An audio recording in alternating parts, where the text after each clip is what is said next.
जय हिंद साथियों, मैं जयप्रकाश आप सभी का द स्टडी एक्सप्रेस पे स्वागत करता हूं।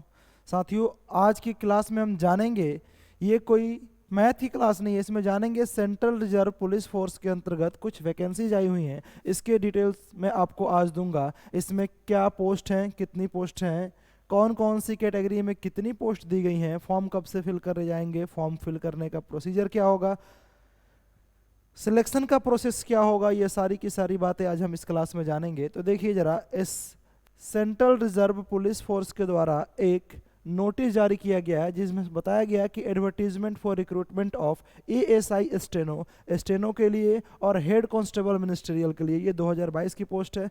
आइए जरा देखते हैं। इसमें ओपनिंग डेट जो है वो 4 जनवरी 2023, यानी 4 जनवरी 2023 से ये फॉर्म भरे जाएंगे।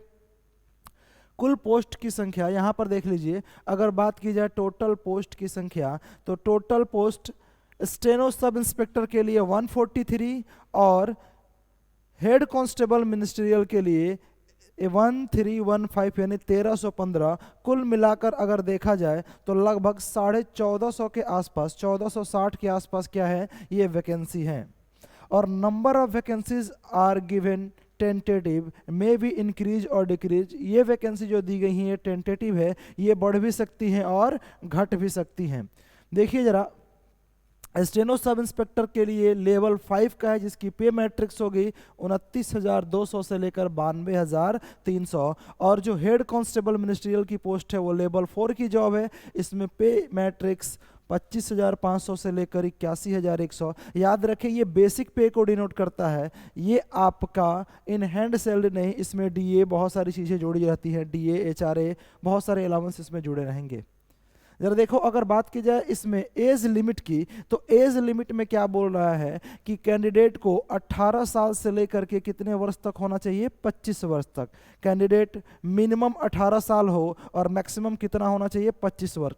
और ये डेट कब देखी जाएगी, ये देखी जाएगी 25 जनवरी 2023, यानी कि कैंडिडेट को 26 जनवरी 1998 से पहले का नहीं होना चाहिए और 25 जनवरी 2005 के बाद नहीं जन्मा होना चाहिए। यानी अगर इनके बीच में आपका डेट ऑफ बर्थ पड़ता है तो आप आसानी से फॉर्म को फिल कर सकते हैं। लेकिन याद रखें, ये सिर्फ ईडब्ल्यूएस और जनरल कैटेगरी के लिए है। लेकिन आप किसी दूसरे कैटेगरी में आते हैं तो आपको एज में छूट भी दी जाएगी। एससी, एसटी, ओबीसी और एक्स सर्विसमैन के लिए बहुत सारी एज में छूट दी गई है। एज की छूट के बारे में हम थोड़े से आगे चर्चा कर लेंगे। फिलहाल के लिए आप जानिए कि 18 से लेकर के 25 वर्ष तक इसकी क्या दे रखी है, एज लिमिट दे रखी है। सबसे मेन काम अगर आप देखो तो यहाँ पर एजुकेशनल क्वालिफिकेशन के बारे में भी बात किया गया है। अगर एजुकेशन क्वालिफिकेशन की बात की जाए तो यहाँ पर student must have passed intermediate, यानी कि +2 लेवल पास होना चाहिए। 12th अगर पास है किसी भी यूनिवर्सिटी और किसी भी बोर्ड से, या फिर किसी भी स्टेट गवर्नमेंट से हो या सेंट्रल गवर्नमेंट से, कोई फर्क नहीं पड़ता। अगर आप 12th पास हैं तो आप इस फॉर्म को फिल करने के लिए एलिजिबल होंगे।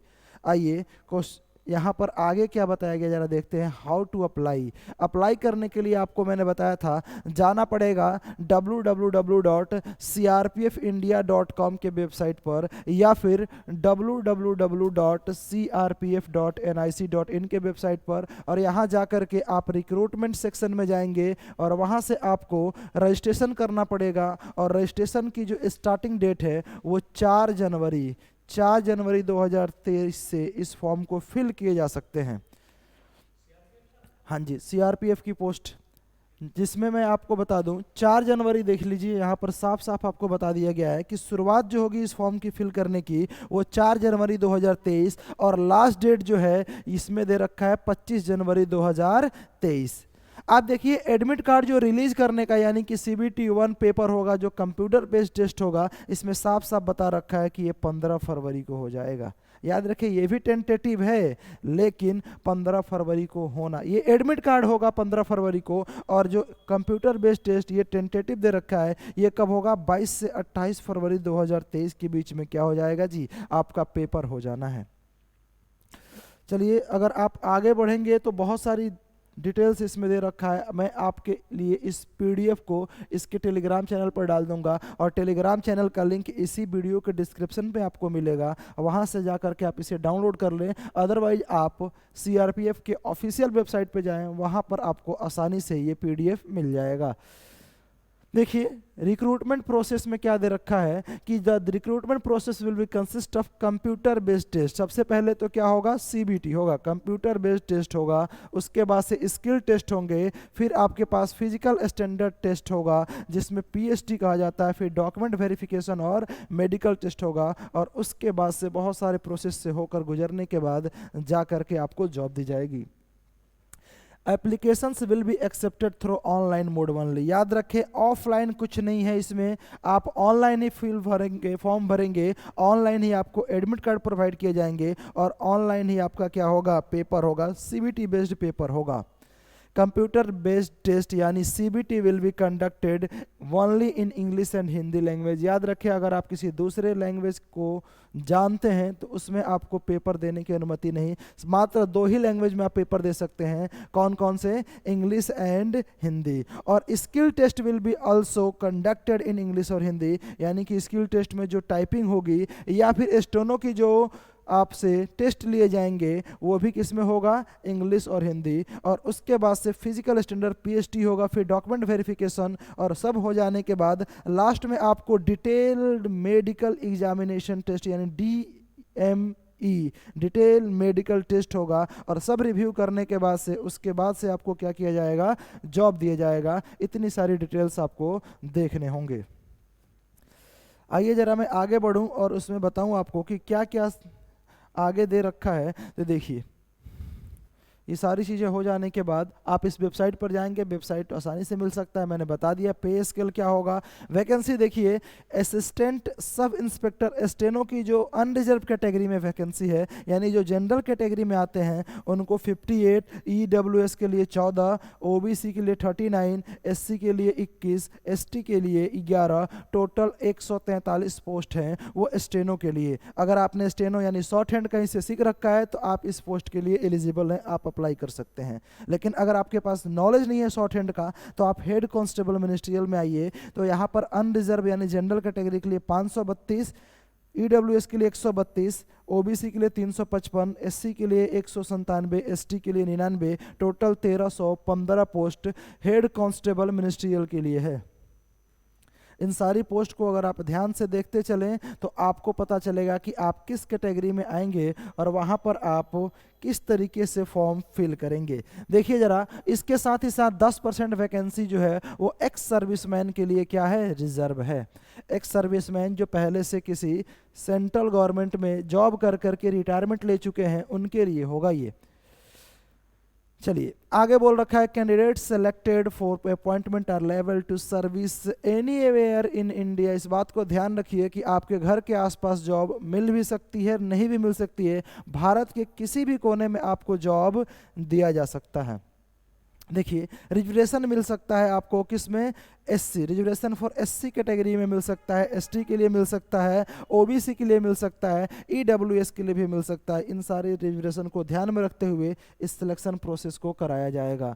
आइए जरा मैं बात करूं एज लिमिट। मैंने आपको शुरुआत में ही बता दिया था 18 से 25 साल तक इसकी एज लिमिट रहेगी, जो कि होगा 26 जनवरी 1998 से शुरुआत होकर 25 जनवरी 2005 के बीच होना चाहिए। अगर इसके बीच आपका एज है तो आप इस फॉर्म को फिल कर सकते हैं। लेकिन साथ ही साथ देखिए अगर आप किसी कैटेगरी से बिलोंग करते हैं तो एज में अपर एज लिमिट में छूट। हाँ जी, आप ऐसा ना समझे कि कैटेगरी में अगर बिलोंग करते हैं तो आपको छूट मिलेगा, लोअर एज लिमिट में छूट नहीं मिलता, अपर एज लिमिट में। जैसे कि 18 से 25 साल के लिए आपको क्या दिया गया था, एज लिमिट। तो आप बताओ जनरल कैटेगरी के लिए तो किसी प्रकार से कोई छूट है ही नहीं। लेकिन अगर आप SC ST में आते हैं तो एज लिमिट में 5 साल की छूट दी गई है। 5 साल की छूट का मतलब यह हुआ कि अब आप 18 से 30 वर्ष के बीच में है तो भर सकते हैं। आप अपर एज लिमिट में 5 साल बढ़ाएंगे, ना कि लोअर एज लिमिट में। ऐसा ना समझे कि 5 साल छूट मिल रहा है तो मैं 13 साल का हूं और इस फॉर्म को फिल कर सकता हूं। इसी प्रकार OBC के लिए 3 साल की छूट, एक्स सर्विसमैन के लिए भी 3 साल की छूट एक्स्ट्रा दी जाती है उनके सर्विस को डिडक्ट करने के बाद। बहुत सारे और भी छूट्स दिए गए हैं, आप इस पीडीएफ को खुद से एक बार पढ़ लेंगे, वीडियो लंबी ना हो जाए, जिसके वजह से मैं आपको बाकी डिटेल्स के बारे में लेके चलता हूँ। देखिए ध्यान से, डेट ऑफ बर्थ वगैरह सारी चीज़ें हो चुकी हैं, मैंने ये आपको बता दिया छूट के बारे में। हाँ जी, एक्सप्लेनेशन ये सारी चीज़ें हो चुकी हैं। अब आपको ध्यान देना होगा, एज लिमिट भी बता चुका हूँ मैं, कैटेगरी ये सारी चीज़ें हो चुकी हैं। चलिए, एजुकेशन क्वालिफिकेशन क्या होना चाहिए, कम से कम आपको क्या होना चाहिए, 12th पास होना चाहिए। अगर आप 12th पास हैं किसी भी बोर्ड, किसी भी यूनिवर्सिटी, चाहे स्टेट गवर्नमेंट हो या सेंट्रल गवर्नमेंट, आप इस फॉर्म को फिल कर सकते हैं। या फिर आपके पास 3 साल का कोई डिप्लोमा सर्टिफिकेट है और 12th पास भी नहीं है, 10th के बाद भी आपने 3 साल का कोई डिप्लोमा कर रखा है, तब भी आप इस फॉर्म को फिल करने के लिए एलिजिबल हैं। देखिए आगे क्या बोला गया है इसमें, हाउ टू अप्लाई। अप्लाई करने का जो मोड होगा वो ऑनलाइन ही होगा, ऑफलाइन आप इसे फिल नहीं कर सकते हैं। आप ऑफिशियल वेबसाइट पे जाइए सीआरपीएफ के, वहाँ पर क्या कर सकते हैं, फिल कर सकते हैं। कब से शुरुआत होगी, 4 जनवरी 2023 से इस फॉर्म को फिल करने की शुरुआत होगी, और लास्ट डेट जो होगा वो 25 जनवरी 2023 तक। ठीक है जी, 25 जनवरी 2023 तक आप इस फॉर्म को फिल कर पाएंगे। देखिए मैं आपको सीधे लेकर के चलता हूँ, एग्जामिनेशन फीस 100 रुपये होगा जनरल कैटेगरी और ओबीसी के लिए, बाकी सब के लिए क्या होगा, ये फ्री ऑफ कॉस्ट होगा, एग्जेम्प्टेड होगा, 100% छूट दे दी जाएगी। सबसे बड़ी बात, सेंटर कहाँ कहाँ डाले जा सकते हैं, प्रत्येक स्टेट के सेंटर इसमें डिफाइन करके दे दिया गया। जैसे आंध्र प्रदेश में कौन कौन से जगह सेंटर डाल सकते हैं। अगर आप अपने डिस्ट्रिक्ट की बात करें, हरियाणा में कहाँ कहाँ सेंटर डाला जा सकता है, तो आप ध्यान से देखिए, हरियाणा में अम्बाला और आपका अपना प्यारा फरीदाबाद भी है। आप अपने ही डिस्ट्रिक्ट में 3 डिस्ट्रिक्ट आपको सिलेक्ट करने के लिए ऑप्शन दिए जाएंगे, 3 सेंटर सिलेक्ट करके आप क्या कर सकते हैं, इस एग्ज़ाम को दे सकते हैं। आइए स्कीम ऑफ एग्जामिनेशन की बात की जाए तो सबसे पहले क्या होगा, कंप्यूटर बेस्ड टेस्ट होगा, उसके बाद से स्किल टेस्ट जिसमें टाइपिंग, फिर फिजिकल टेस्ट होगा, और डॉक्यूमेंट वेरिफिकेशन के बाद क्या हो जाएगा जी, ये मेन काम तो यहाँ पर है जिसके बारे में चर्चा करनी है। ये क्या पूछा जाएगा, ध्यान से देखेंगे जरा आप, ये पेपर होगा आपको 90 मिनट यानी 1.5 घंटे का। इस 1.5 घंटे में या तो इंग्लिश या फिर हिंदी में से कोई एक लैंग्वेज चूज करेंगे। कितने क्वेश्चंस होंगे जी, 25 क्वेश्चन, 25 मार्क्स। यहाँ पर जनरल एप्टीट्यूड दे दिया है, हालांकि होना चाहिए जनरल अवेयरनेस। ठीक है, अगर जनरल एप्टीट्यूड की बात की जाए तो वही GK GS 25 question, general intelligence reasoning के 25 क्वेश्चन, और क्वांटिटेटिव एप्टीट्यूड मैथ के 25 क्वेश्चन। जिस प्रकार से पिछली बार एसएससी जीडी का पेपर होता था 25-25 क्वेश्चन 90 मिनट में, सेम वही पैटर्न है, किसी प्रकार की कोई चेंजेस नहीं है। देख लीजिए, बी, सी और डी ये 3 सेक्शन जो होंगे वो बाइलिंगुअल होंगे, हिंदी और इंग्लिश में खोल सकते हैं। लेकिन सेक्शन ए अगर हिंदी खोलेंगे तो पूरा का पूरा हिंदी ही खुलेगा, और इंग्लिश खोलेंगे तो पूरा का पूरा इंग्लिश ही खुलेगा। देखिए इसमें सबसे बड़ी बात ये है कि इसमें क्या दे रखा है जी,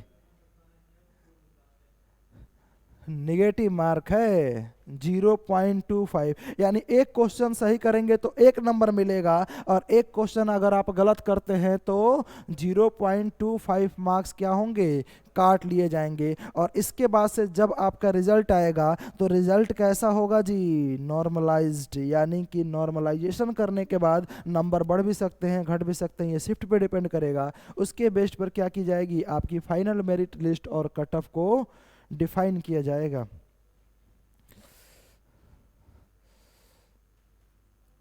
वही सारी चीज़ें हैं, 2 से 3 दिन पहले एडमिट कार्ड आएगा, क्या आएगा क्या नहीं आएगा, ये सारी बातें यहाँ पर लिख करके दे दिया गया है। टाइपिंग टेस्ट होनी चाहिए, इंग्लिश में अगर आप टाइप करते हैं तो 25 वर्ड पर मिनट होनी चाहिए, और हिंदी में 35 वर्ड होना चाहिए, और हिंदी में अगर आप टाइप करते हैं तो 30 वर्ड पर मिनट आपकी स्पीड होनी चाहिए। ये सारी बातें इसमें लिख करके दे दी गई हैं, मैं डाल दूंगा, आप देख लेना। उसके बाद से आता है फिजिकल स्टैंडर्ड। फिजिकल स्टैंडर्ड में मेल के लिए हाइट होनी चाहिए 165 अगर आप जनरल कैटेगरी में हैं, अगर आपका चेस्ट होना चाहिए 77 और एक्सपेंड करके 82। अदर कैटेगरी में अगर आप आते हैं, इन कैटेगरी में, तो 162.5 सेंटीमीटर। ये सब हाइट्स के बारे में चर्चा की गई है। फीमेल की हाइट कितनी होनी चाहिए, 155। इसमें चेस्ट वगैरह के बारे में कुछ चर्चा होता ही नहीं है, आप जानते ही हैं।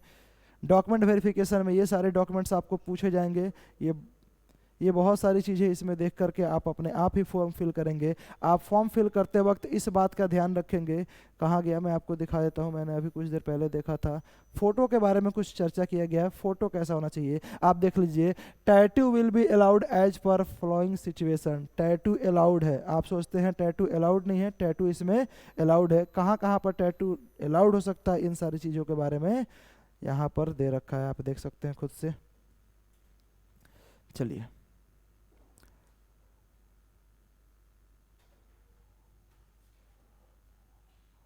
यहाँ पर नीचे आएंगे, टेस्ट नहीं, इसमें स्पोर्ट्स का नहीं, आप स्पोर्ट्स में हो या ना हो आप फिल कर सकते हैं अगर आप टूर। ना ना, स्पोर्ट्स के लिए किसी प्रकार की कोई जुरिजेशन नहीं दी गई है।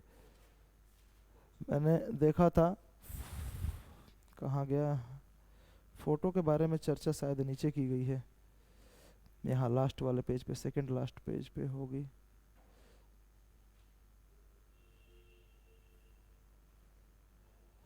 कहाँ गया, ये तो एनेक्चर है कि आपका अगर डॉक्यूमेंट बनवाते हैं तो इस तरीके से होना चाहिए। फॉर्मेट है सर्टिफिकेट का, ये सारे के सारे फॉर्मेट्स दे रखे हैं। इसमें स्पोर्ट्स कैटेगरी में किसी प्रकार की कोई डिडक्शन वगैरह नहीं है। देखिए ध्यान से यहाँ पर आ जाओ, ये मेन इंपॉर्टेंट है। ये अगर आप मिस करते हैं तो आपके लिए क्या होगा जी, दिक्कत हो सकती है। देख लीजिए इंस्ट्रक्शंस में क्या दे रखा है कि फोटोग्राफ और सिग्नेचर कंप्लीटली स्कैन्ड होना चाहिए, और कैसा होना चाहिए, डिजिटल होना चाहिए।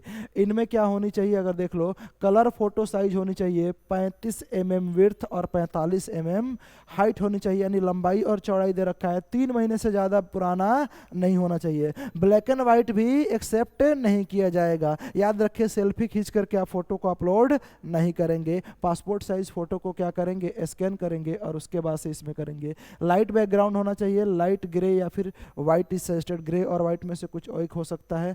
आप देखो फेस 70 से 80% आपका साफ साफ दिखाई देना चाहिए, मतलब जब आप फोटो क्लिक कराएं तो आपके दोनों कान, ये सब फोटोग्राफर खुद कर देता है, मैं आपको बस समझा रहा हूँ।